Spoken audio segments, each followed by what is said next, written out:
Hello, this is an HSP podcast. I'm your host, Christopher Lauber. Thank you for tuning in. Got a great episode coming up with the president and CEO of the National Deer Association, Nick Pinizzotto. Thanks for listening. As always, thank you for the support, and I hope you enjoy this one.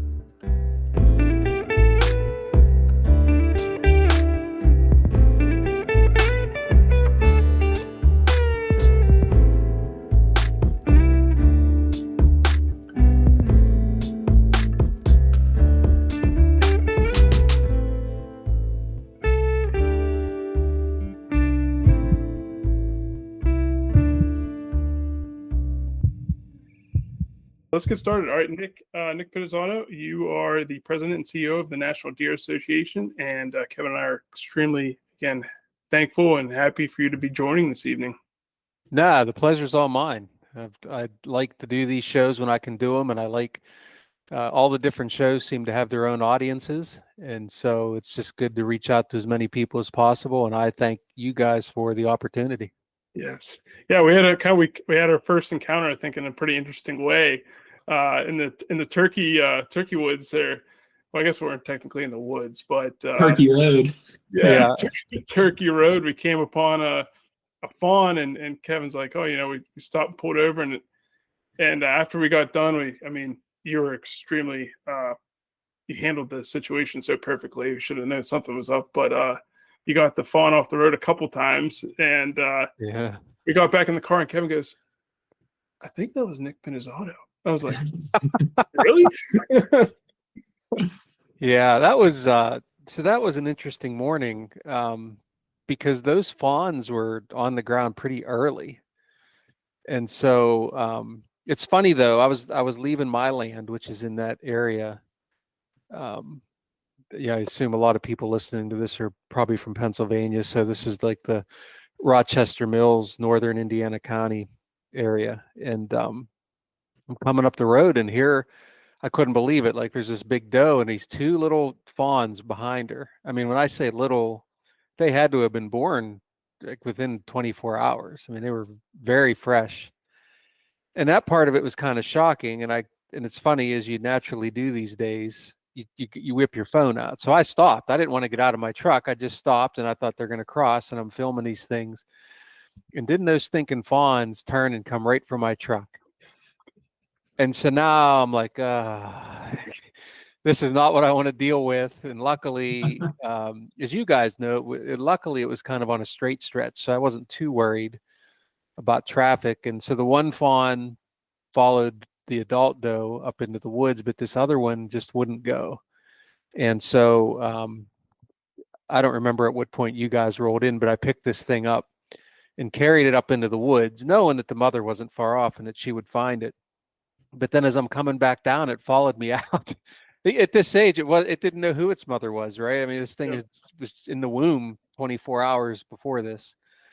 So anyway, yeah, it was a little frantic, but I took it up further in the woods this time and kind of ran out of there. And, it's funny, every time I drive through there, I wonder about those fawns and if they made it. And, but it's just it's crazy. One of those things, right? Like I run a national deer organization, and here are these fawns like crossing the road in front of me. And then you guys roll in and I'm like, well, this is cool because we got other hunters here, like you guys will do whatever, hop into action or whatever. And we exchanged, I don't know, a sentence or two, and we were off on our way. And then I think you reached out to me later or something and said, hey, we're the crazy guys that we ran into you on the road. So anyway, yeah, I mean, for anyone that encounters that, since we're on that topic, there's this old wives' tale out there that if you touch a fawn, that the mother will abandon it. And that's totally false. None of that's true. You can handle the fawn. I mean, you don't want to if you don't have to. And that was the last resort. The last thing I wanted to do was handle that fawn, but it was going to get hit on the road or something along those lines. And that was kind of a last resort. But yeah, I'm sure that within minutes of us leaving, the mother came back around and reunited, and hopefully they're living happily ever after out there. That's what I'm going to believe anyway. Yeah, it's funny because that's like, so right on top of that hill is the property that I hunt. So every time I've been out there, I'm like, oh, is that the one that we saw that day? Like, and you just get like that same thought process of like, I wish I could know, or like could have marked it like, oh, that's the one I saw. Those are the fawns, and like that kind of thing. So it was pretty cool for me too. Like, well, like Chris said, like I looked right at him and I was like, I'm pretty sure that that was Nick. And he was like, really? And so then we, of course, go right to social media and pull up your page because I had followed you for a while before that. And I was like, I told you that was him. And then like that's how the entire thing, the connection started there. So that's funny. Yeah. Well, I got to ask you, Kevin, did you see the slammer buck that was shot over there this year? The 8-point. Yeah. Yeah. So that deer, I did not know, but just like, because that was pretty early on.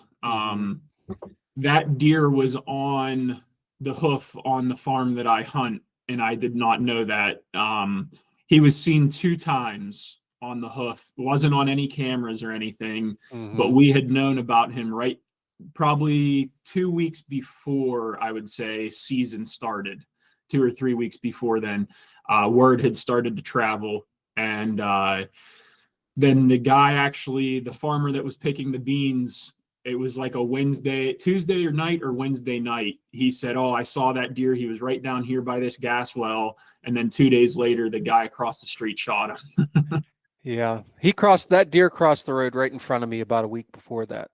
Really? Yeah. I was on my way out to my place, and it was still probably an hour before daylight, and I could see in the distance. It was actually right almost in that exact area where I met you guys. And he was crossing there by that lake, and I saw it right away. I saw that's a big deer, and then as I got closer, he just kind of moved to the side of the road. And I'm like, well, that's a really exceptional deer. And then I talked to another guy that I exchanged pictures with and stuff on occasion, and he had alerted me about a deer, and I said, I just saw that deer. And then the next picture I got from him was like that deer dead with that guy smiling behind it. Yeah. So, yeah. Now, so. curiosity wise, was that deer, whenever you saw him on the road, going from left to right or right to left? He was going toward the lake from the other side. Oh, so he came off of us. Yeah. Down over. Yeah, he came down the hill and was on the road when I first saw him, and then he just stepped off the road right about where that lake is. And Wow. and he didn't go that far off the road, so I could get a decent look at him. Right. And I said, man, that's a beautiful deer right there. So anyway. Yeah, there's a couple over there that still, the one leaves every year, the last year and this year, depending when the season comes in. Last year he stayed for about a week and a half. This year he stayed for about a week, and haven't got a picture of him since. So it's interesting because like that deer, I hunt, there's like 92 acres up there. And it's polluted with trail cameras. I'll just put it that way. I think we have 12 or 13. And typically if a deer comes out into the field, we're like, oh, that's this deer. We can pull them up on our phone. And never had a picture of that deer on the property. Isn't that something? Yeah, it puts me into like, makes me want to ask more questions to you. Like, do you think he was like, where does he go? Like, he probably, what I was going to say to you is, he probably didn't show up there until after he stripped his velvet. And so, I'm actually, while we're chatting here, bringing up Onyx, and going to look at that area again.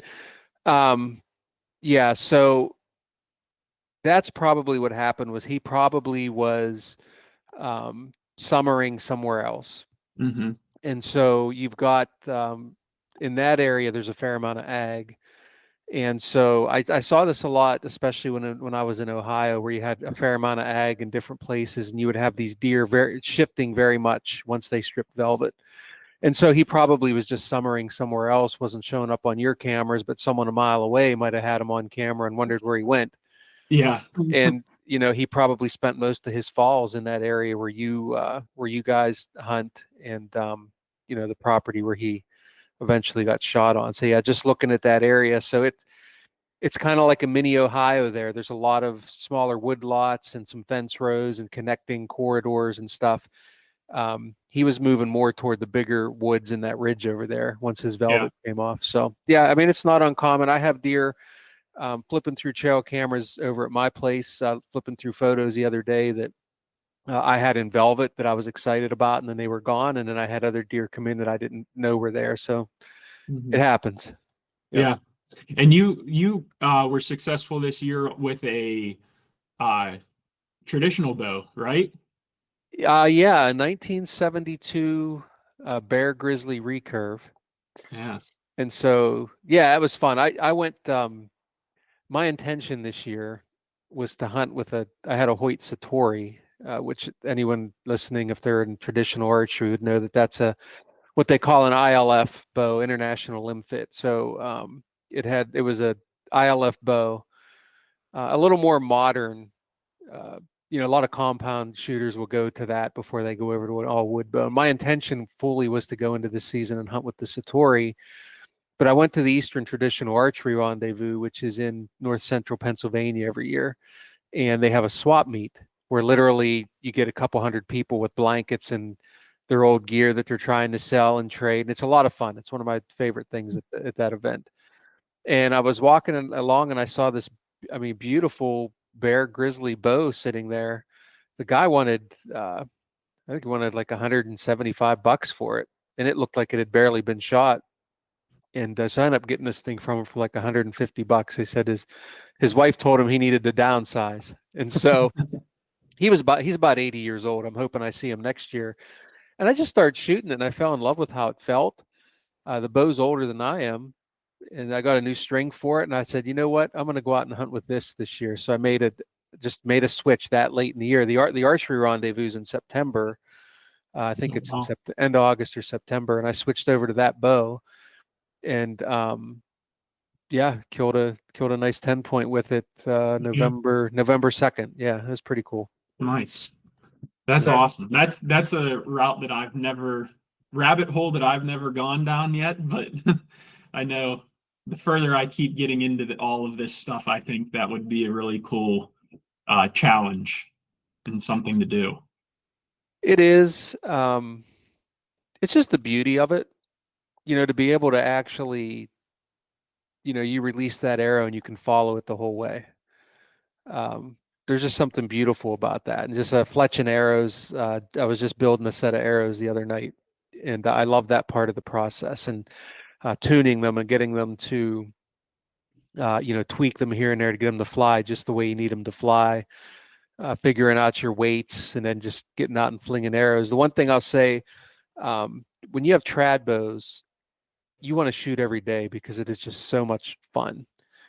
And with the compound, I never felt excited about grabbing my bow and going out and shooting 50 arrows, because I could go out and, this isn't a bragging statement. Anybody can do this, but I could go out and within, my first 5 arrows at 25 yards are going to be in the bullseye or close to it. Right.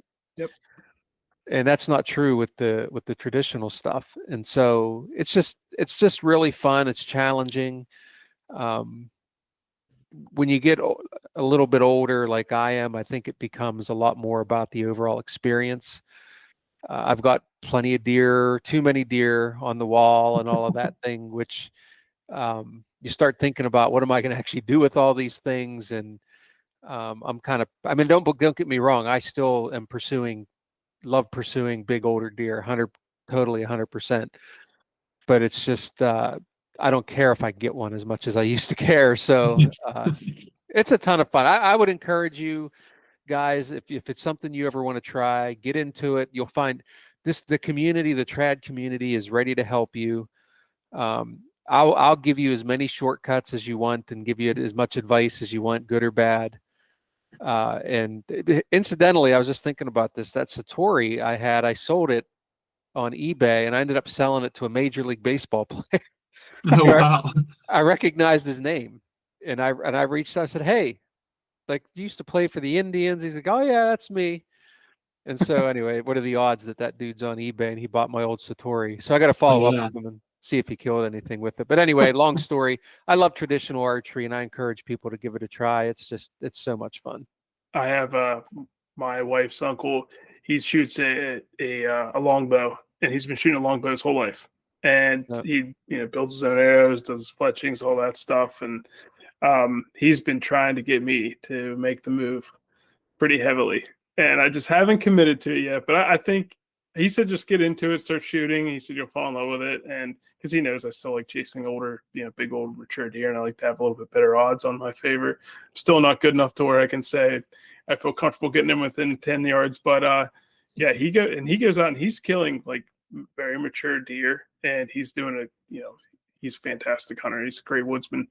Yeah, he's been trying to get me to make the switch. And he's got a black widow, and he's like, oh, if I was a right-handed guy, he's got like 4 or 5 of them. He's like, I'd let you try one, but yeah, I'd love to get into it. So that's kind of funny. You got into it and you're really loving it. And how long have you been shooting? Like kind of traditional? I was just going to say, if he's got widows, he's been into it for a while. Oh, so yeah. it's interesting. When I very first started shooting a bow,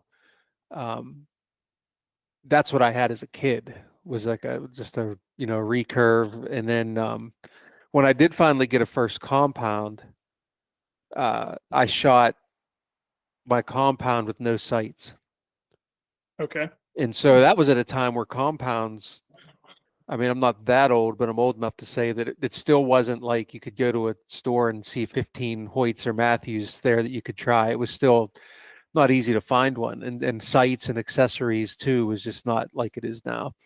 And so that's how I learned. And but the vast majority of my archery hunting has been with the compound. I still have a beautiful Matthews Phase 4 that, I mean, I love that thing.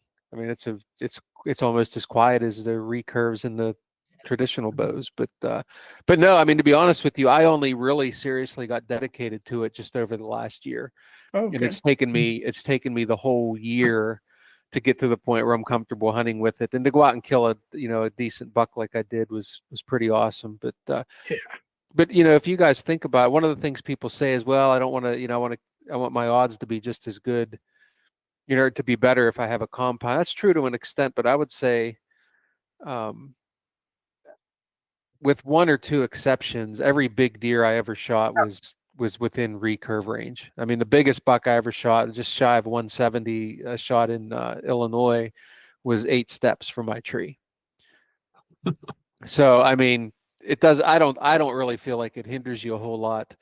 I mean, to an extent, I have shot a couple that were a little further out, but I wouldn't let that be the deterrent. Yeah. Yeah, that's kind of what he's been pushing me for. He's like, look, I can do it, you can do it. So I just haven't done it yet. I don't know. I just need to make the leap. I think this might be the turning tides right now. Yep. You got to do it. So Nick, are you from around that Rochester Mills area or Marion Center area? Yeah. So I grew up in just outside of the town of Indiana, but far enough that I was in the rural area, and actually went to high school at Marion Center High School. And so I grew up there. When I went to college, I did my bachelor's degree at IUP, did my master's elsewhere. But yeah, so I grew up there. The majority of my life, I've lived in Western Pennsylvania, but I did move to Bismarck, North Dakota for a little while for work. I was CEO of Delta Waterfowl Foundation for a short time. And then from there to Columbus, Ohio. We lived there for 6 years, I believe, when I was running the Sportsman's Alliance and initially the NDA. And then we had our son. He was a little over a year old. We moved back to Indiana. The National Deer Association, we all are remote. We don't have a headquarters. We sold our office space in Georgia and our land that we had down there.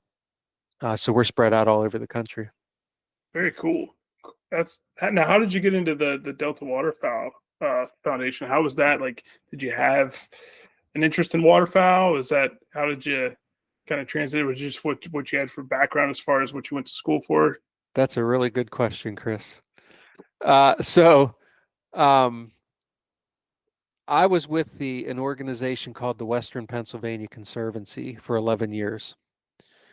And the majority, almost all of my career to that point was in fisheries and watershed management. As a matter of fact, was the first employee and started the Western PA Conservancy's watershed conservation program. Wow. Which now has like 20 staff people, and they're doing all kinds of cool stuff. But anyway, what had happened was I got recruited for the Delta job to really run the organization. And the first thing I told the recruiter was, I've never shot a duck in my life. And they said, well, we're not interested in you to shoot ducks. We're interested in you to help get this business in order and, get us headed in a good direction. We'll teach you how to shoot ducks. I'm like, all right, that sounds cool. I'll shoot ducks. So anyway, long story short, they flew me up there. I had an interview in DC first, and then they flew me up there. I had an interview, and then they flew my wife and I up there to check out the town and give me the job. So yeah, I learned to hunt ducks really quickly. I got to hunt ducks all over North America, California, Canada, of course, Arkansas in the timber. It's crazy, stupid, really. I mean, and even just where I lived in North Dakota, you could walk out the door and shoot a bunch of ducks and pheasants. So it's almost not fair because I'm still not, like I would say, an avid duck hunter. And I feel bad. Like there are guys that just die for duck hunting. And I feel bad in some ways that I got those opportunities. They should get those opportunities. So that's how I ended up at Delta. Oh, don't feel bad. Don't feel bad. That's yeah. But that's amazing. That's awesome. What a cool like.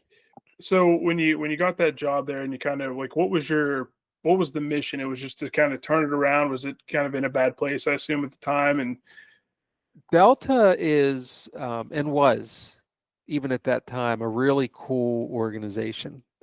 Matter of fact, the guy that's running it now, Jason Tharp, he just got the CEO job. He's from Louisiana, a cool guy. He worked for me when I was there, and he just worked his way up, and a smart guy and talented. And anyway, there were I think just the big shadow of Ducks Unlimited, of course, is tough. But they were always doing some really cool stuff in the research end of things and the things that they did up at the Delta Marsh. And I would just say that they needed a change at the time, and they needed to get sort of the business of the organization in order a little bit. And I came in for that purpose. And then shortly after I got there, the guy who was in the CEO role had moved on. And so I essentially just got elevated into that role.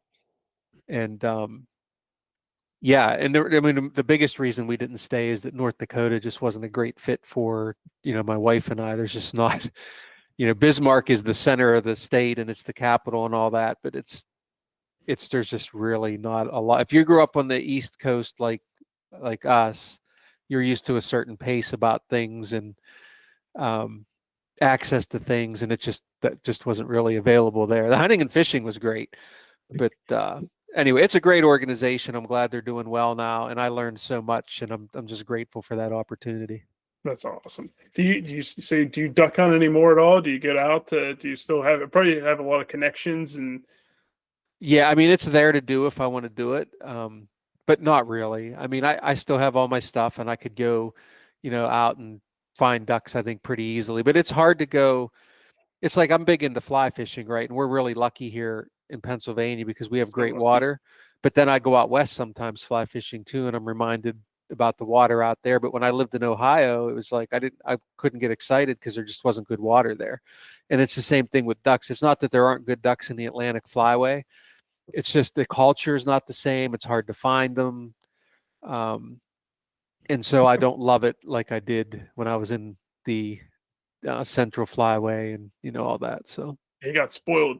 I got spoiled. It's funny you brought up the ducks, and when I saw that, I was doing a little bit of research. I saw that I was really interested because I just got into duck hunting a couple of years ago. And it's funny. I'll go duck hunting around where I live in Central PA, and people will be like, "You duck hunt? Like there's ducks here?" And I'm like, "Yeah, there's ducks here. There's a lot of ducks here." Like it's so funny. There's just nobody duck hunts around here at all. And yeah, Kevin, you've been duck hunting forever, and I just never. That's really like how I would say whenever I was growing up, that was the one thing that I looked forward to every fall was rifle camp and duck hunting. And that's what it was. And most of my time was duck hunting, goose hunting, that kind of stuff. And the two people that I did it most with both left town. One moved to Kansas and one moved up north in PA. And really, there wasn't a whole lot of people left to do it with me. And I was 16, 17, 18 years old and didn't really feel like doing it on my own at that time. And to go out and to hunt ducks on your own, to shoot, to get a couple ducks, yeah, it's great in the mornings. It's beautiful. But to do all that work and doing all the stuff, setting up and all that just to go by yourself was just, it kind of took the drive away from it for me. Because growing up, I mean, one of my favorite things about that kind of hunting was you didn't have to be quiet. You could talk with the guys, you could hang out, and then you see the geese a mile and a half away in the sky, and you hop in your blinds or you hop in and you get ready. We were going down to the Conemaugh River in Blairsville.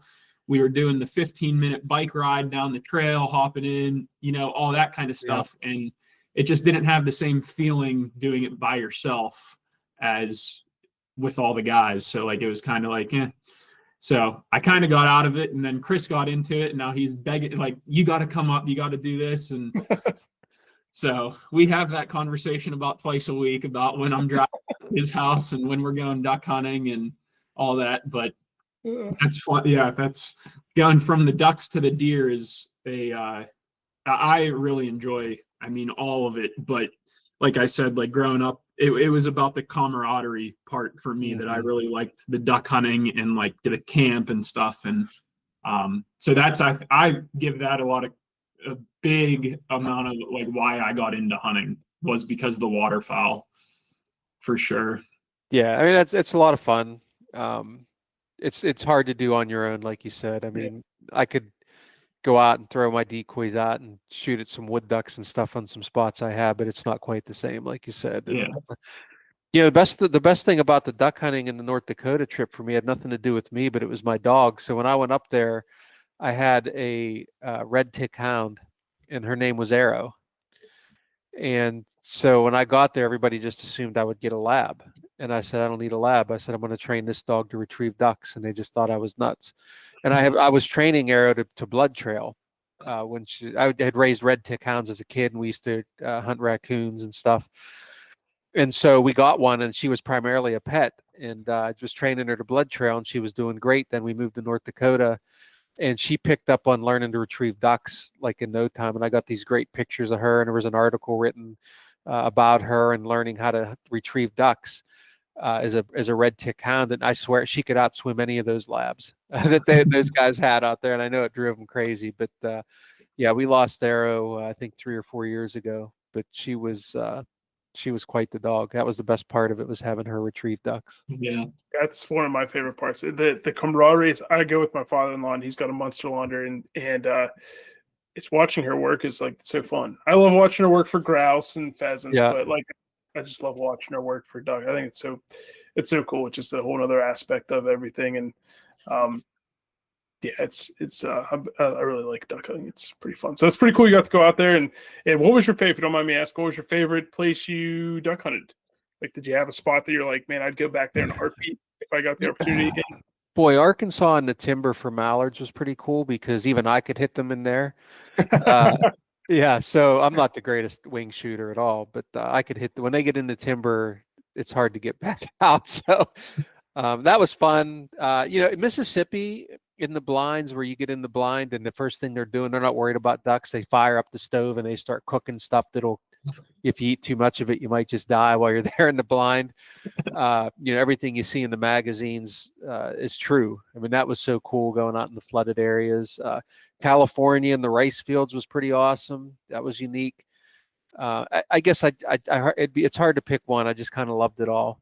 Even laying out in the field shooting Canada geese was pretty cool too. So that's cool. Yeah, that's cool. I had to ask. I was extremely curious about. So I knew it was probably an open-ended question. So yeah. Kind of kicking off here. We're talking about waterfowl. Kind of want to get back into the deer stuff. We got the first day of rifle season in Pennsylvania opening up on Saturday, so it's a pretty big deal. Still a pretty big deal around here. I think it has lost its luster a little bit over the years. At least it kind of feels like that a little bit. I don't know if it's because I've I still have to work on Monday. I don't get off school like I used to as a kid, but Right. I think the kids still get off, which is good. But yeah, I know there's with the deer herd in Pennsylvania and whatnot, how I know it's national. You're looking at everything that's like, and correct me if I'm wrong here, if I'm saying this incorrectly, but you're looking at everything on a pretty wide view. Are you guys focusing on particular states, at all, or is there, do you have a person in each state? How does that work? And kind of, with all the seasons opening up in the fall, I'm sure you guys are pretty busy. Yeah, so we do the National Deer Report, which covers, frankly, we even cover mule deer and black-tailed deer in that. So yeah, we truly are focused on deer nationwide, but certainly heavier toward whitetails. We already have the Mule Deer Foundation, which is focused on mule deer.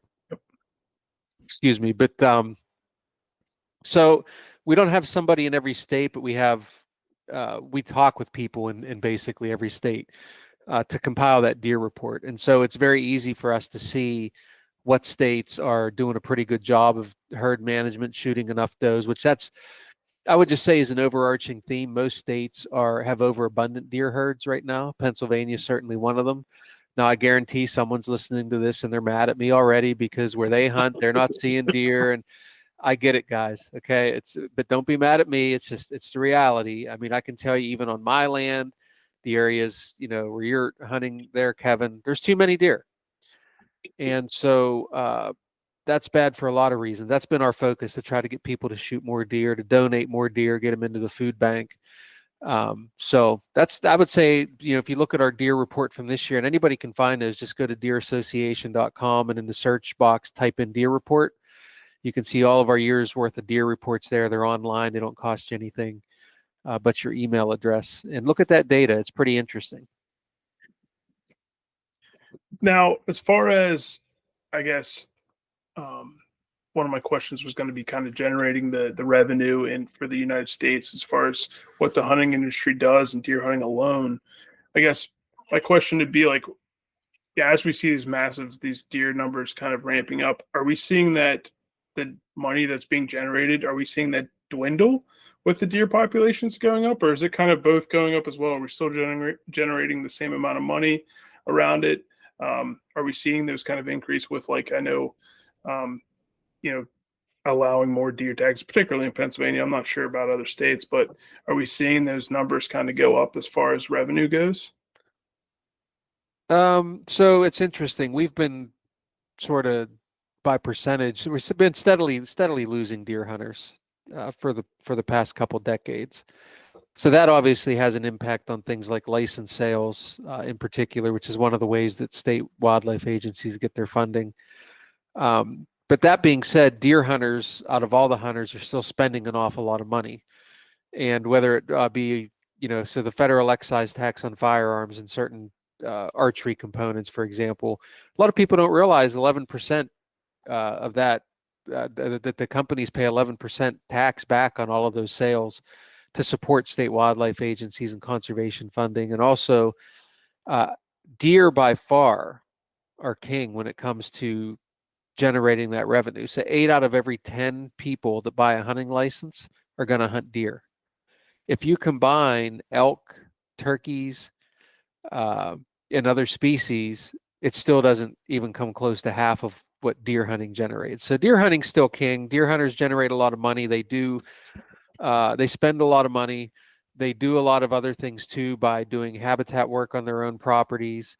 And so, deer hunting itself is still alive and well. There are fewer participants, but the people that are participating are kind of, they're way into it. You still have some casual hunters, but it's not like before. I think you have a higher percentage of people that are really hardcore hunters, like yourselves, that are thinking about it all the time, doing all the things, having a podcast. Probably too much.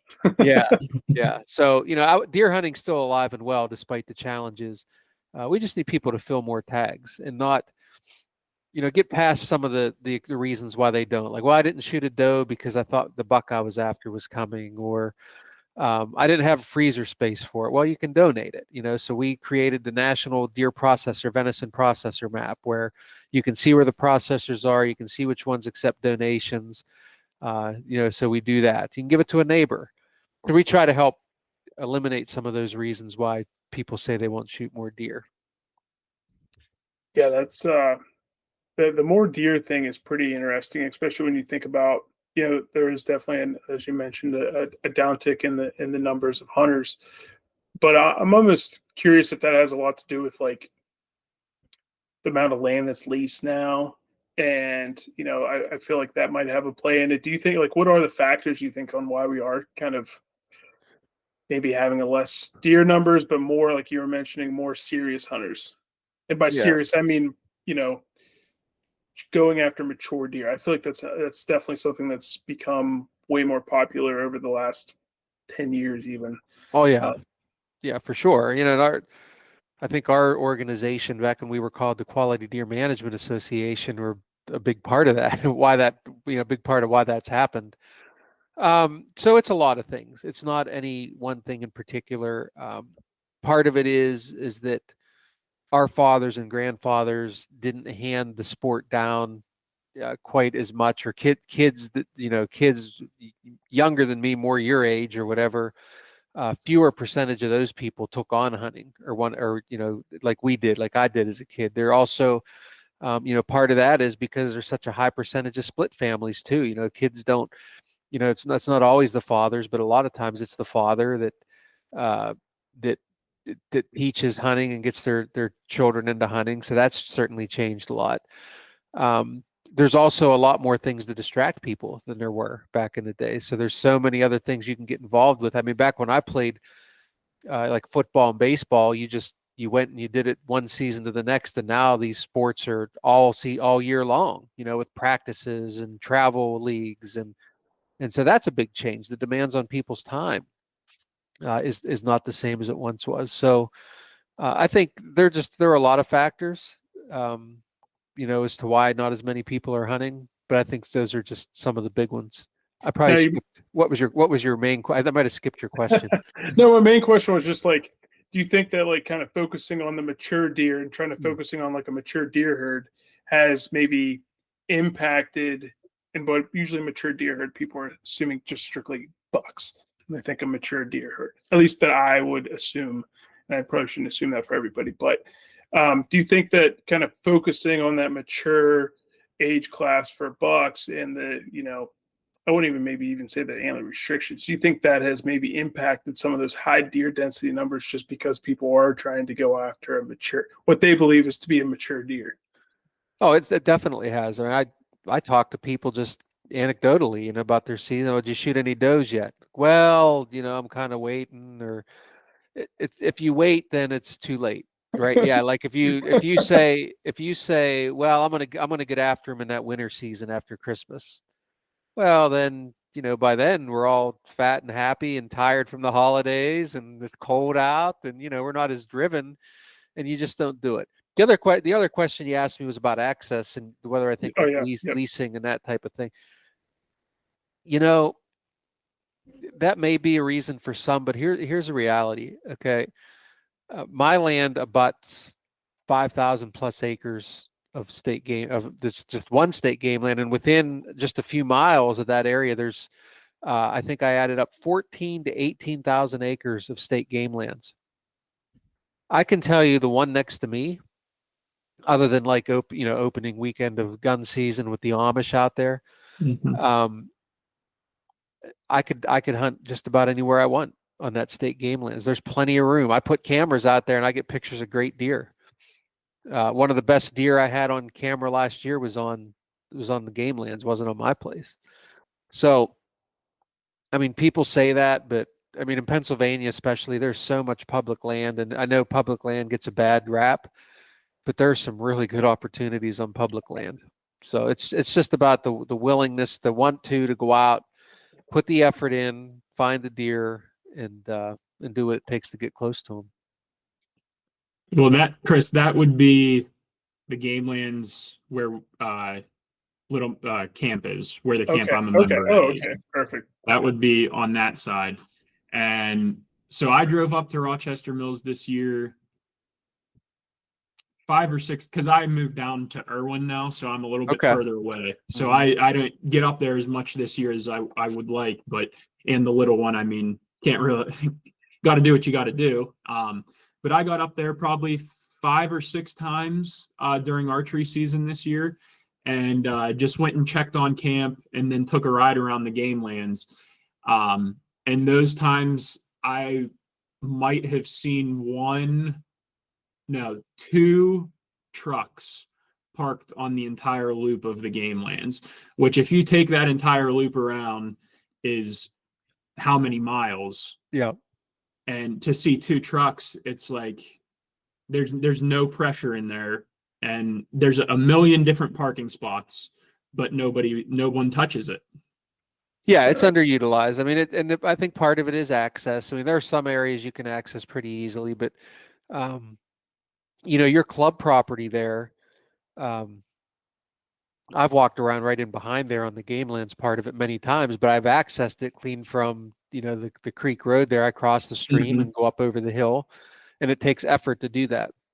Yeah. And I think go ahead. Sorry. No, I think, and I get up in there, I probably have 100 points marked on that mountain over there, and great sign and great deer. And it's because it takes quite an effort to get to them. And not everybody, I get it, not everybody is physically able to do it or whatever.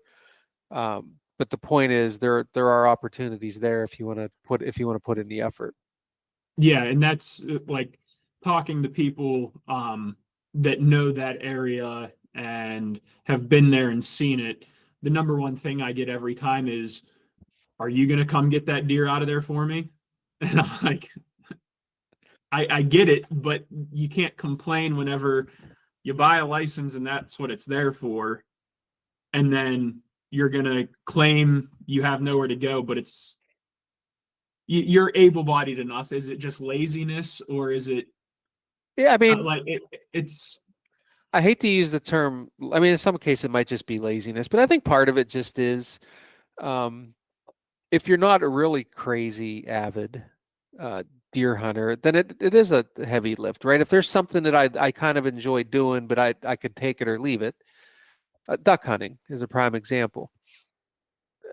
If I have 2 options, one is to go throw out some decoys along one of these streams and try to get some wood ducks. That's easy. Or if I'm going to go set up an entire goose field by myself with 200 decoys, I'm probably not going to pick that option. and so it's similar to that. I would also, to that point about getting a deer out, people should really learn to quarter and carry a deer out, because I'm telling you, folks, listen to this, that's way easier than dragging them. I learned that skill out west. It's easy. I mean, you don't have to. You can totally skin and quarter a deer and pack it out laying on the ground. You don't have to hang it. That's one way to get around that. But I get it. Carts. Those are good ways. There's all kinds of cool sleds and stuff you can use nowadays. So I don't know. It does take some work, and you do have to be able-bodied. But that's the fun of it. Is like the strategy and finding them, and there's a lot of great deer out there that they don't get a lot of pressure. For sure. And a question, I mean, this is going a little bit back to like the numbers of hunters. But I know you guys at the NDA do a lot with the Field to Fork. And that was something that I've followed. I've seen different people involved in that on social media and stuff like that. Do you guys have like a database or anything that you follow those folks that you bring in that tells you like, okay, they were adults or they were kids, and how many of them are the next year or 2 years later still purchasing a license and still being involved in the hunting community, or how many of them got that, they scratched that itch and then were kind of done with it, didn't enjoy it as much as they thought, like that kind of thing? More than 80% of the people that go through that program buy a license and keep hunting. That's awesome. Yeah. And you bring that up, and I got a text message here the other day. I'll just read it verbatim because it was really cool. Actually, we posted this on our Instagram, I think. It says, hello, this is Angela. You were my field to fork mentor a couple years ago in Columbia, Missouri. I've been hunting every year since. I've seen deer every year. I finally harvested one yesterday. Thank you for giving me the courage to do this on my own. I brought my 12-year-old daughter down to learn about field dressing and processing. I hope to teach her to hunt later on in her life. That's I mean, beautiful. does it get any better than that? No. Yeah. Right? That's awesome. Yeah, and I remember taking her, and she shot her first deer. And I'm actually going back to Missouri in a couple weeks and going to do the same thing and mentor somebody else. But I mean, I think the biggest thing is once you get people past that, it can be overwhelming, right? If I just drop someone in a Bass Pro Shops and say, hey, go outfit yourself for hunting gear, like it's not easy, okay?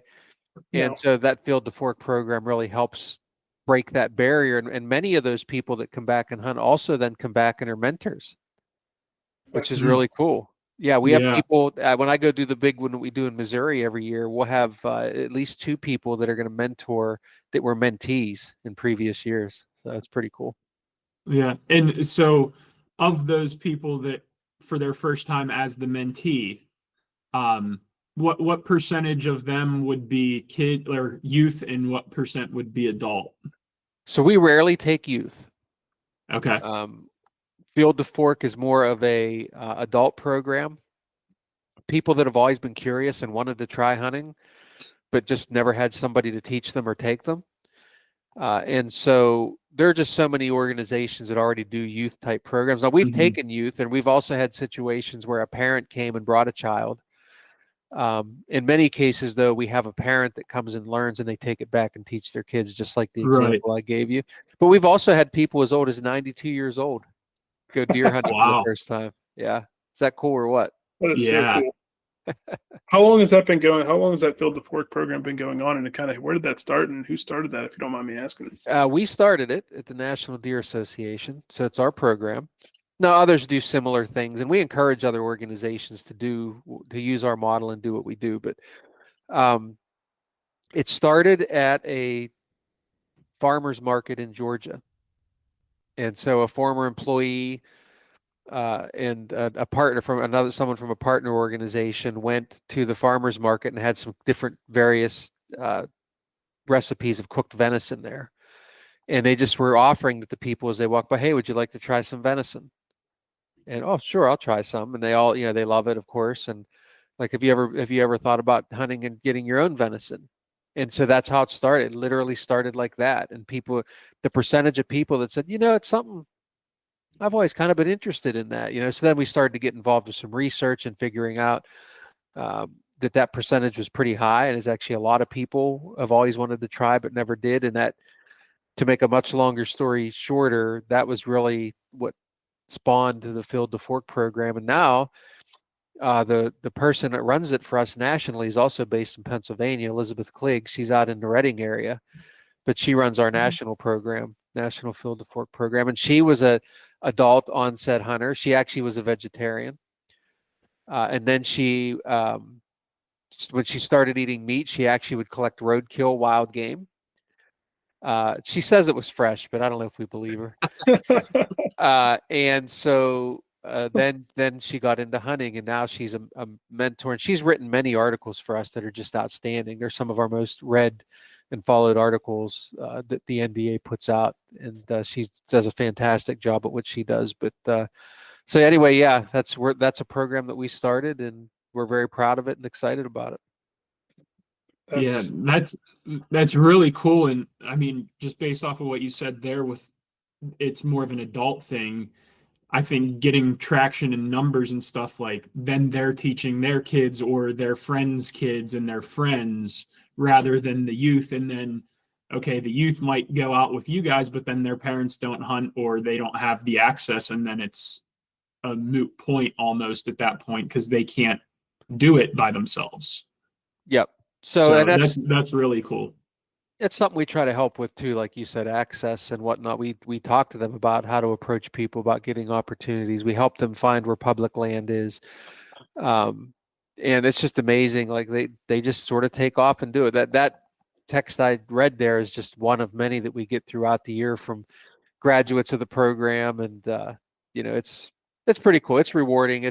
I get more excited for these folks that kill a deer with me and I'm in the blind with them than I do for myself. It's like it's hard to explain. You're just so happy for them.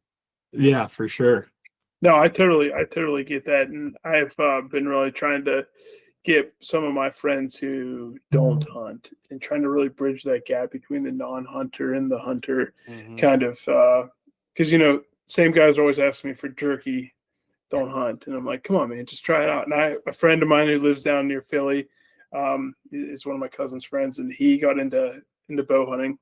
And he got his first buck with a bow a couple years ago. He just got another one this year, and he's just like, he loves it. He's so excited. But it is cool. Like, I get so excited for him that, when I get the text, he's like, oh, I'm the first one he calls. He's like, I got a deer, and it's just, it's fantastic. But I know, like, for the day itself, you guys are really trying to bridge that gap between the hunters and the non-hunters, and trying to,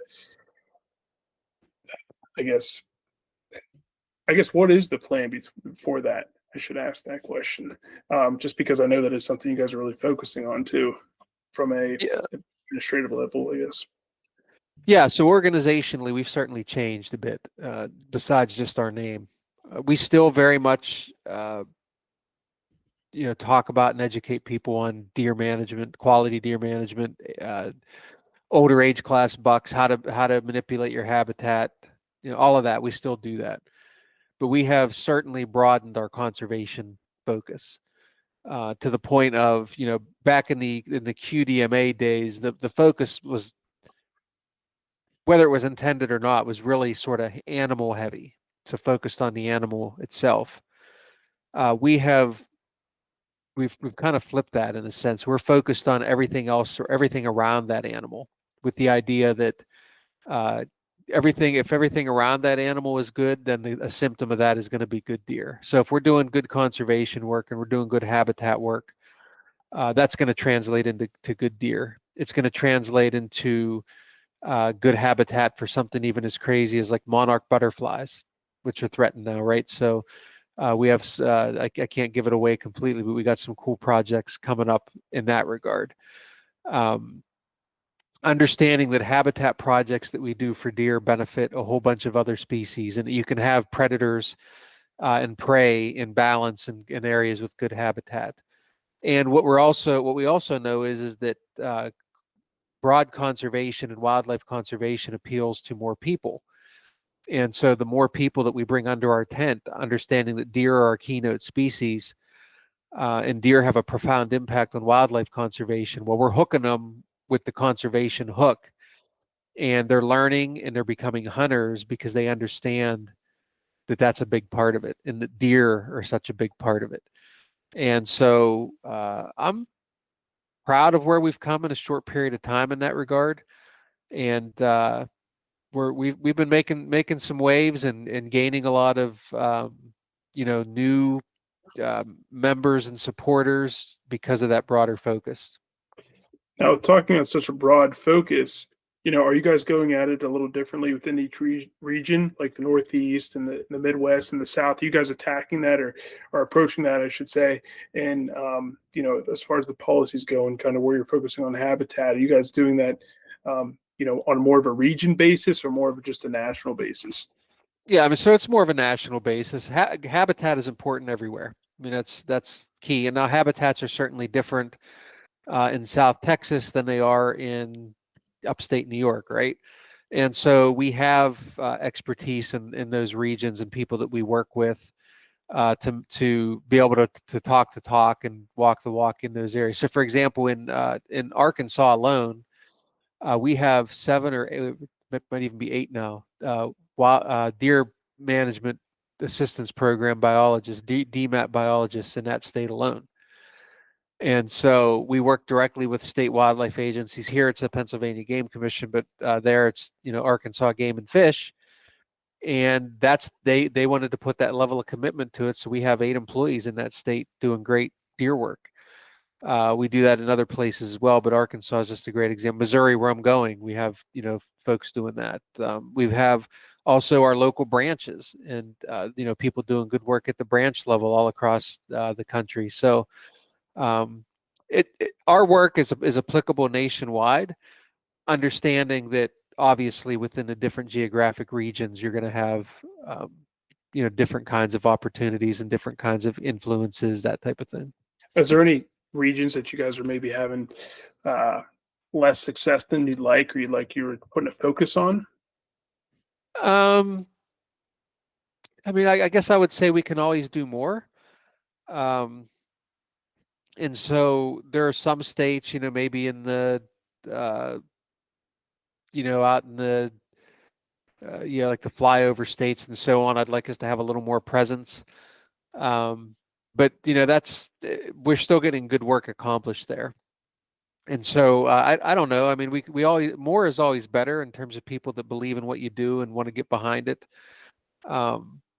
We have a program called the Public Lands Initiative that we do. It's in partnership with the U.S. Forest Service, and we literally just passed our 1 million acre goal of habitat and access improved on national forests. Right, we did that a year early, and so it's like we're still getting really great stuff done. And I'm not sure.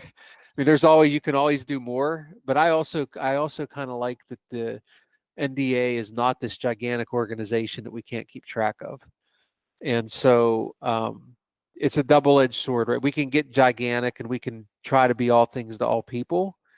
But I think if we do that, it's harder to be close to the mission, right? It's like, so I'm always, as the leader of the organization, I'm always trying to strike that balance. I don't want to get big for the sake of getting big. I want to get big on accomplishing the mission. That forestry project's a good one. That's led by Matt Ross, who's up in New York. And so, we have a good policy person. Between myself and our top policy person, she's in Oklahoma City, right?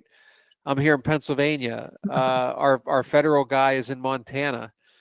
So we accomplish great things with people all over different places of the country.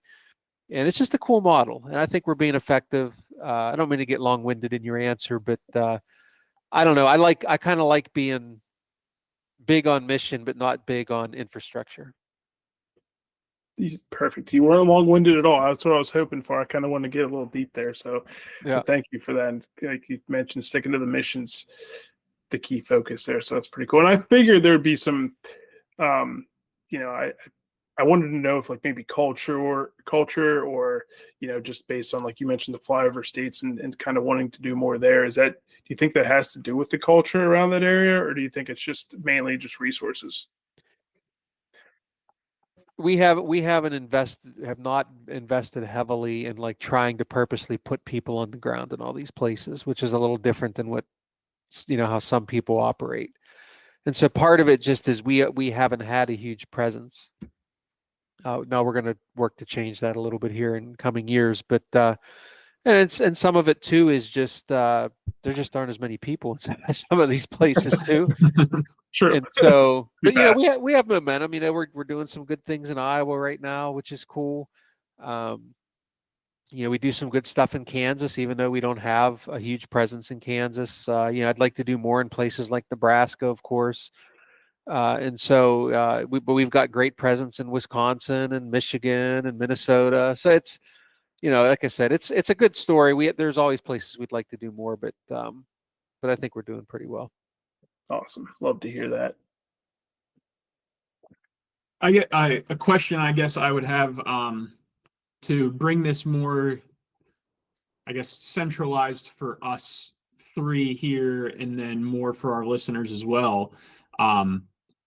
The big topic that we hear every year here in Pennsylvania is the DMAP due to the CWD and that kind of thing.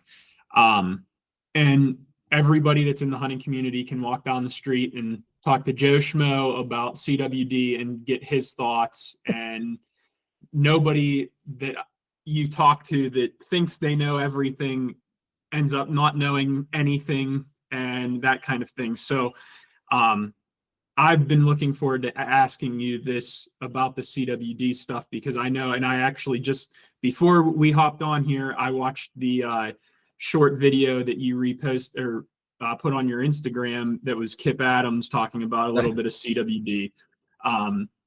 But what is, I guess, the looking at it in our little area or even the state of Pennsylvania as a whole, like, is it more of the goal, is it a slowdown, or is it trying to eradicate the entire, like, can you even eradicate it? I know it's been around forever, but what is like the end goal by going in and killing as many doe, but then, or deer in general, but then most of them, the majority of them, I would say, even from what I've heard, 90% of them test negative.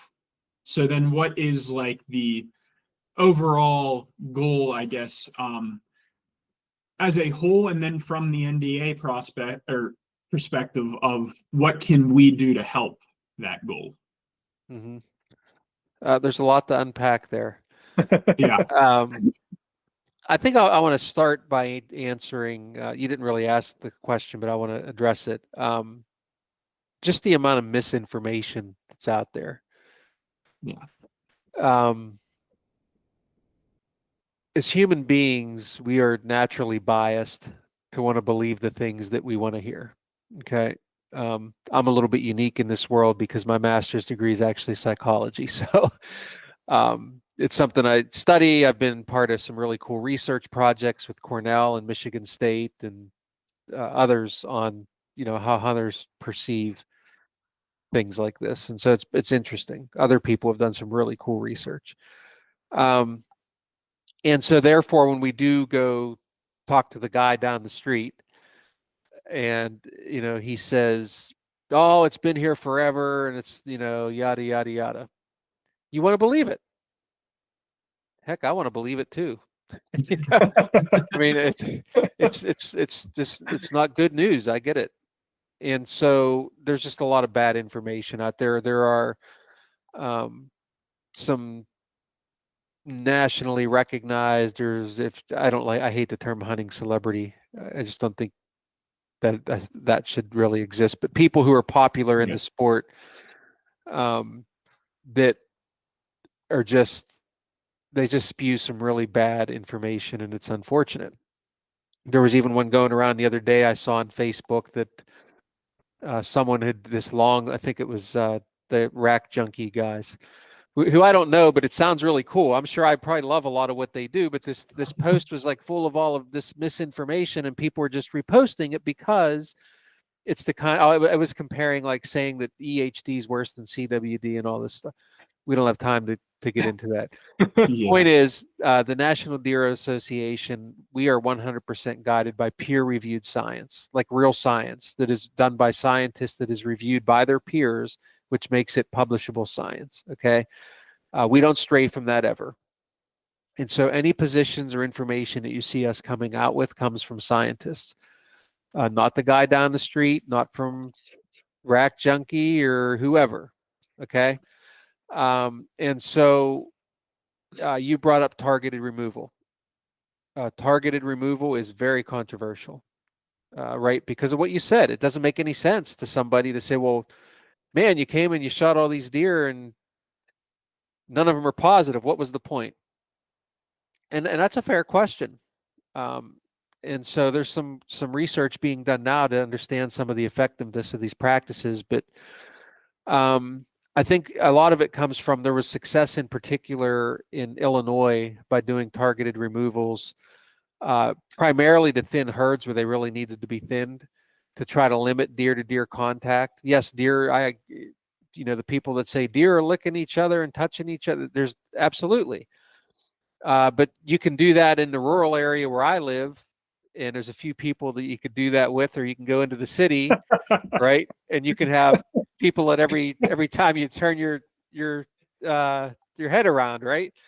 And so it's the same. It's the same thing in the deer world. Okay. Mm-hmm. It's the same reasons, frankly, COVID ran rampant in countries and areas where populations are packed in on each other. I mean, look at Italy, and some of even our densely populated cities was way worse than in the rural areas. The spread was rapid and it was devastating. And it's the same thing with CWD or frankly most communicable animal or wildlife diseases. So part of the reason the biggest reason they do targeted removals is to try to get herd numbers into a place where it at least slows the spread.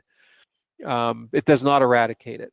And so the people that say that it's not going to get rid of it, I agree with you 100%. It's not going to get rid of it. And so I can absolutely see why people are frustrated by it. We don't like it either, because it's just you're killing a bunch of deer, and the PR of that is terrible. But there has been success shown in areas where that's being done. And so it still remains a best management practice for trying to slow the spread. If you can maintain, a 5% or so prevalence rate, you have a chance of going a long time and keeping the spread from going crazy like it is. And even in South Central Pennsylvania, down there, I mean, CWD spreading like wildfire. There's research being done right now that I'm privy to from the University of Pennsylvania that won't be long, they'll be publishing results of that is very scary about what it's doing to populations down there. So it's very real. It's not fake. We can't get rid of it. We can do things to try to slow the spread. One of them is shoot your does, fill your doe tags. We would much rather see hunters take deer off the landscape than for targeted removal practices going on. That's why we tell people fill your doe tags.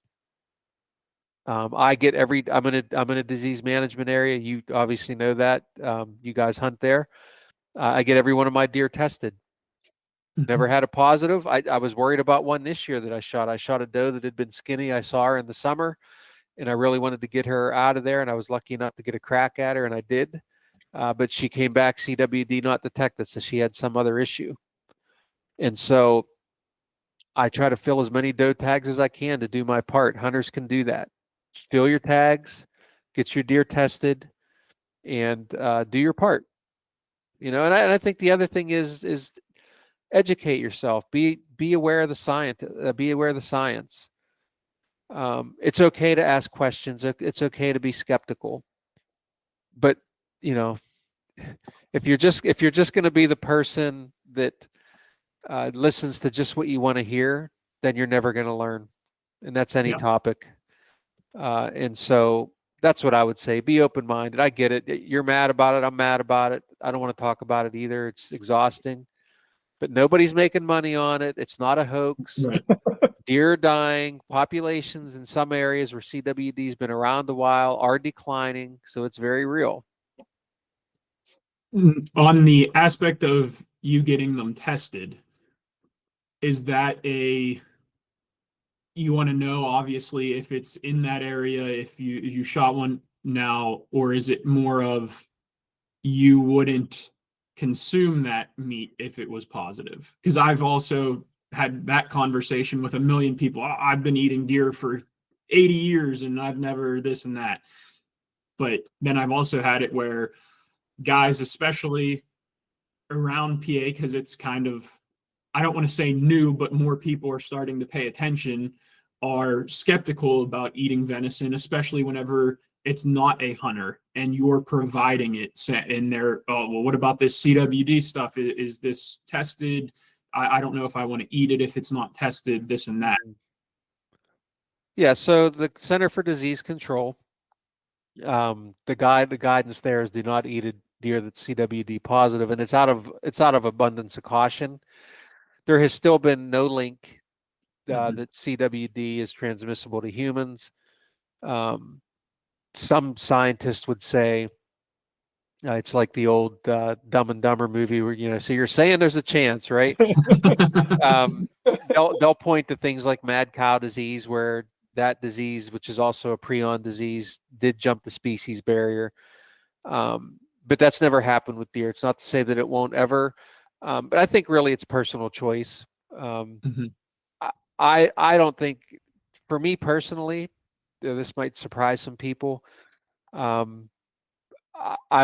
wouldn't be afraid to eat a deer that has it. I think it's inevitable that there are probably thousands of deer that are getting eaten every year with CWD that people have no idea. Right. That now, I probably though wouldn't eat the brains of a deer that have it, or the spinal cord. Okay. Right. And I don't even know why that. I mean, even though there's never been again any instance, that just to me is, probably risking too much. But that's Too me close to the personally. source. Yeah. But at the National Deer Association, our official position is to follow the guidance of health professionals, irregardless of what we may do personally in that regard. So I don't do it so much for that. I do it mostly because I want to know, and I think it's important for the Game Commission to know the extent of where the disease is. So Yeah. There's never been a positive in the township where my land is, which is cool. And I think part of it is deer density is not as high there, and we've been lucky. So I'd like to keep it that way. Now, are you focusing or working with states as a whole to try to? You mentioned a couple of times about filling those doe tags. Are you guys making effort? Or how are you working with the states to try to get hunters and people to harvest those does a little bit more? And what's the I guess Kevin kind of asked, what can we do, to try to drive that narrative to try to get more does, and particularly more does, since those are the extra tags you can get. Yeah. So you guys are on social media. You've probably seen some stuff popping up from us from the NDA. Well, we're doing it right here in Pennsylvania. You might not even be aware. So we have a pretty significant campaign that was funded by the Richard King Mellon Foundation, where we've put out a lot of videos and a lot of guidance that's just served right here in Pennsylvania. So you're seeing some stuff that's kind of unique to us, but we're actually doing that in several other states as well. And so for some states, the information that they put out is actually produced by us, and you may or may not know that. Okay, so depending on what state you're in and what the contractual arrangement is, other states want us to come in and they want our name to be on it because they know that it's more likely that a hunter will listen to something we say before they say it. You know how it is here in Pennsylvania. You just watch a streamed game commissioners meeting and read the comments. Right, it's embarrassing. So bad. Yeah, they're not going to believe anything those guys say, and so Right. they want it to come from the National Deer Association instead of the Game Commission. And so we are doing a lot in different places in the country. We just did a really cool video for Missouri. Did a bunch of stuff in Florida. We're doing a lot of stuff. But the other thing is, what can we do? Like you said, so you guys are hosting a podcast. You have friends that hunt. It's just say, hey, you know what? The easiest thing you can do is try to shoot an extra deer this year and get it tested. If you don't do anything else, just do that. Or if you could be a little more open-minded and learn about it and figure in and see the different ways that we can help as hunters, then do that. But don't feed into just some of the nonsense that's out there and flat out false information, Fake news.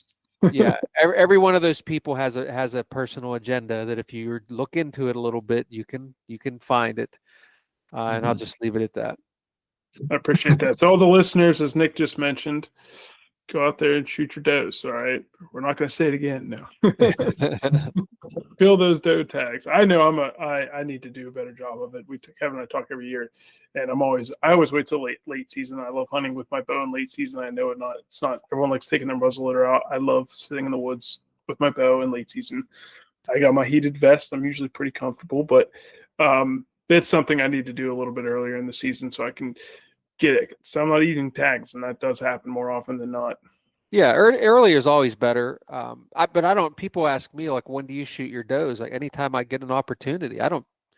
The only time I did pass one here in Delaware, another place I hunt a bunch, a couple weeks ago, because doggone, I wanted to shoot the doe, but I could hear this buck grunting behind her, and I still had a buck tag there. I don't have one here anymore, and I'm like, and then by the time I saw that this was just a yearling buck, the doe had moved on and I missed my opportunity. That is the only time if I didn't hear him coming behind her grunting like that, Yeah. she was getting it for sure. Yeah. So, but I'll shoot. I've shot plenty of does right in the middle of the rut. I don't care. I mean, it's Really? oh, absolutely. Yeah, it doesn't hurt a thing. Matter of fact, the one sit I had this year, I shot 2 does in one night.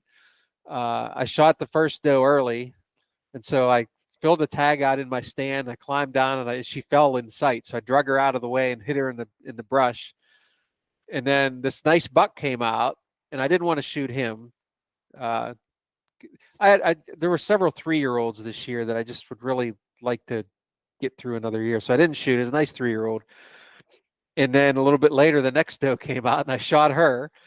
And I got 2 does that night, knowing that these bucks were out walking around. I mean, I just think any opportunity is a good one. I never get too worried about I'm gonna mess up a hunt or whatever. So I know that's a big talking point with guys that are, I don't want to say serious about hunting, but like they'll shoot them early, but they don't want to shoot them late because what if that buck bred her? And it gets to the point of what are the chances that your target buck that you want to breed that doe specifically. And so like that's I know everybody has their own personal thing about it of when they shoot does and when they don't shoot does and this and that. And like Chris said, we talk about it all the time. I'm one to shoot 3 to 5 does every year. And it could be the first day of archery and it could be the last day of late season. If there's a doe there and she's giving me a shot, there's a higher chance that I'm going to shoot her than not. Again, folks, please follow the science. Okay. Go to our website, type in our search box, antlerless deer harvest or early, shoot your does early. And you'll get the articles. Okay. Listen, the one thing that cracks me up, I see it all the time, is someone will say, it's a shame someone shot that deer and took his genetics out of his genetics or whatever. Well, that deer's genetics were the exact same when it was born and when it bred as a yearling and whenever it bred as a 1 or a 2-year-old. And our genetics don't change. Okay. And so it doesn't really matter. And the other thing they seem to forget is that the doe is responsible for half of that their offspring's DNA. And so we're not going to run out of deer. The biggest factor in getting deer big, the kind that people like to shoot, is age.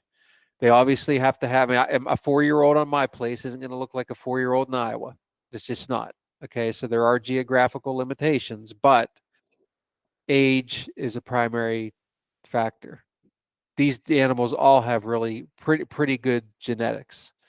And so if you're out there trying to call deer, or I shot this one because I needed to get them out of the gene pool, please follow the science. Okay. We have it all. It might not be what you want to hear, but we have it all and we'll be happy to share it with you. And another thing on that, I guess would make a lot more sense coming from you, or agreeing with this, would be getting some of those does off for the social stress or like that kind of thing. That also plays into a deer growing bigger, staying on your property, not having as many deer, like that kind of thing, correct? 100%. I mean, first of all, every less deer you have is more habitat and food resources for another deer. That's number one. Number two, a lot of times I hear this a lot locally. Well, the rut was terrible this year. Well, the rut was terrible. The rut was still happening. The reason you didn't see the rut is because your bucks didn't have to go 100 yards to find the next doe to breed because they're everywhere, right? Like if you grow up in a rural town, like, and you want to date girls, you got to go to other towns. You can't just, I mean, you can stay in your town, but it's like, lucky, but... you know what I mean? And it's not just for guys, the does too, like the girls too, like you're going to maybe check out other school districts and stuff. You got to stretch your legs. Well, the deer is the same way. If he doesn't have to go anywhere, if you grow up in a community and there's, 250 girls or boys in your class, you probably don't have to go to the next school district or the next county. And that's what deer do. I mean, if you got does all over the place, they don't have to go far to find them, and they're going to lock down with them, and then they're going to be up for 5 minutes and find the next one. They're going to be locked down with that one. And so unless you're lucky and you stumbled onto that situation, your rut is going to suck. I get it. Are you focusing on now when you're taking your does? Are you focus on it? Are you looking for like an old doe? You're looking, doesn't really matter, does to doe kind of thing? Are you looking for that age structure and class for does as you are a mature buck? Any adult doe, I'm happy with. I mean, there's some old ones that I got one on my place right now that she's the hardest deer to kill. She makes a fool out of me multiple times a year. Okay. And I shot a doe last year. She was a piebald doe. She was 7.5 years old. I sent her tooth off to deerage.com, and that deer made a fool out of me numerous times. So, if I have 3 deer come in and there's a really big one, but she's out of range, and then there's a couple 18-month-olds in front of me, I'll shoot the 18-month-old. I'm not into shooting fawns or anything like that, but yeah, any adult doe. We had Heather on here, Heather Stevens, the owner of Deer Age. She's awesome, and she was going through some of the age classes that she was getting on a lot of does that were just old, and that just has to come from people not killing a lot of does. So I am solely sending doe. I'll send all teeth out. I think it's really fascinating to see what kind of age class you get. You talk to guys who are like, "Oh, it was going down. It was going down. It was." It's like, probably not, buddy. That ain't. I just tell you, that might happen where I hunt in Delaware because it's like thousands of acres of swampland, right? That ain't happening here in Pennsylvania, folks. I don't want to hear about it. Well, look how gray in the face. None of that matters. It's not happening here. I mean, I'm not saying it's not possible, but yeah, Heather's a good friend, and she's got a good thing going. We have a good partnership with deerage.com. Yep. Incidentally, I sent my buck tooth to her last year, and of course I screwed it up and I had to get in trouble from her, but we were able to eventually age it. But anyway, follow the instructions. As I say.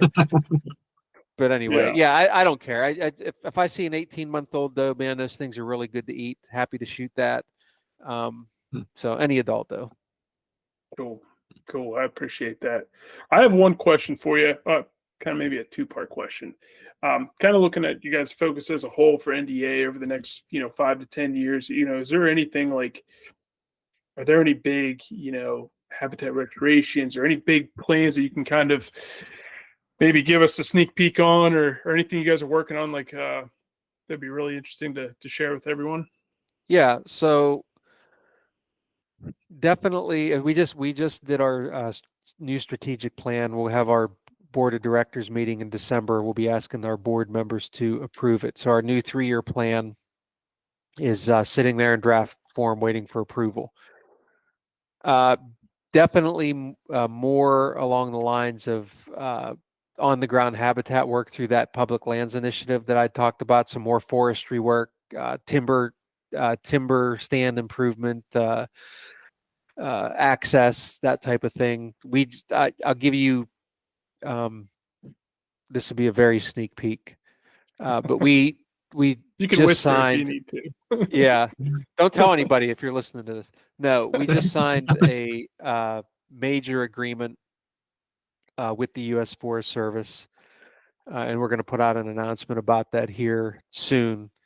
That's going to open the door to us doing even more significant work all over the country for deer and for hunters and for habitat. And so you're going to see a lot of that. And I think just more of the broad conservation stuff. Like I said, I teased the project talking about butterflies, and people are like, what the heck do butterflies have to do with deer? Well, you'd be surprised. And so I think just more along the lines of that stuff. Very cool stuff, all science-based stuff that has real on-the-ground impact for deer and hunters. And so I think you're going to see a lot more of that. That's awesome. Well, thank you for the sneak peek. We'll try to keep it under wraps here. We don't have a giant audience, but make sure everyone, snitches get stitches. All right. Yeah, it's all good. Like I said, we're all actually Pennsylvanians here.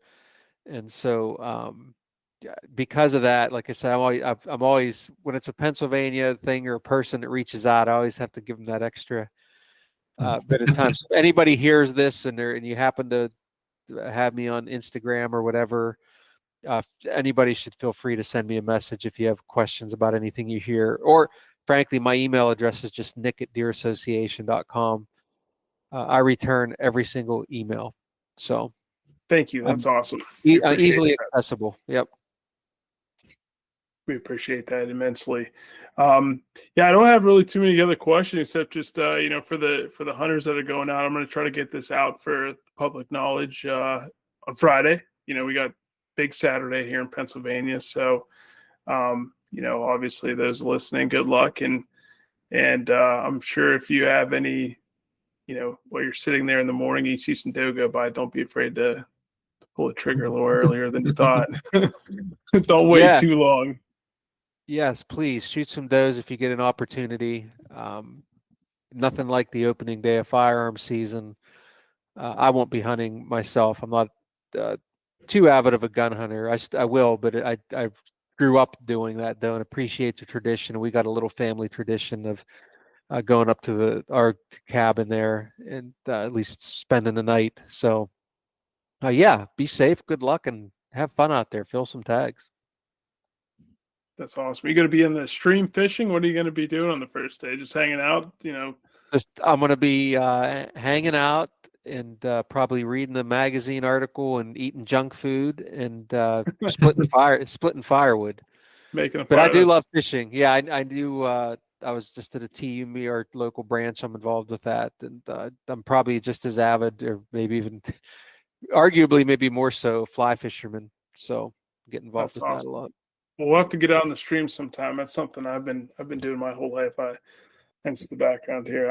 I love fly fishing. It's the best. It's the best. Would love to, and you don't have to pull my arm to come out your way too. I mean, between the Little J and Spring Creek, and you just got some great opportunities there. So yeah, I'm very, very, very, very, very blessed. My great grandfather purchased property in Spruce Creek.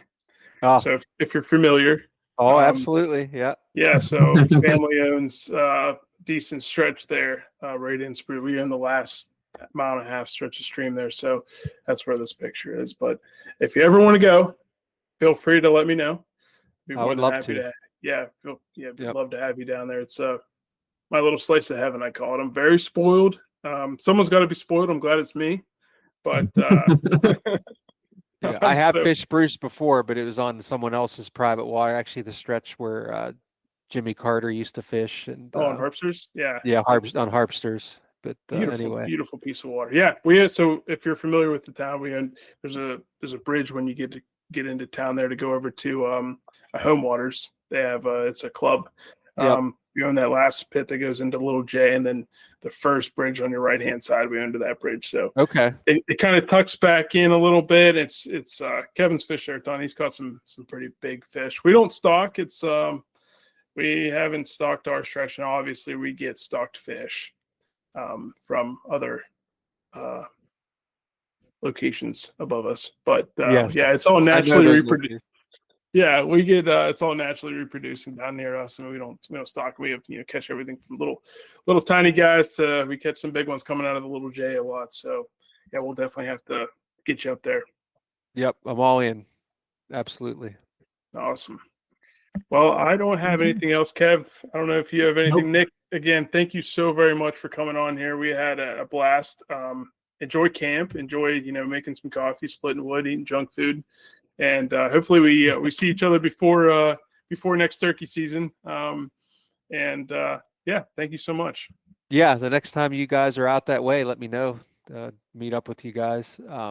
Happy to show you my place, some of the things we're doing there, and yeah, it'd be cool. So yeah, I appreciate the opportunity, and it was fun. I just ran into you guys out of nowhere, and now I'm on your podcast. So. Yeah, funny how the world really works. Cool. Actually, we so where Little Mahoning, that camp is that I'm a part of, Little Mahoning there, country club. So me and Chris, everyone's got their deer camp and everything, and we were like, hey, we need to do something for turkey season. So the last 2 or 3 years since I became a member there, we go there.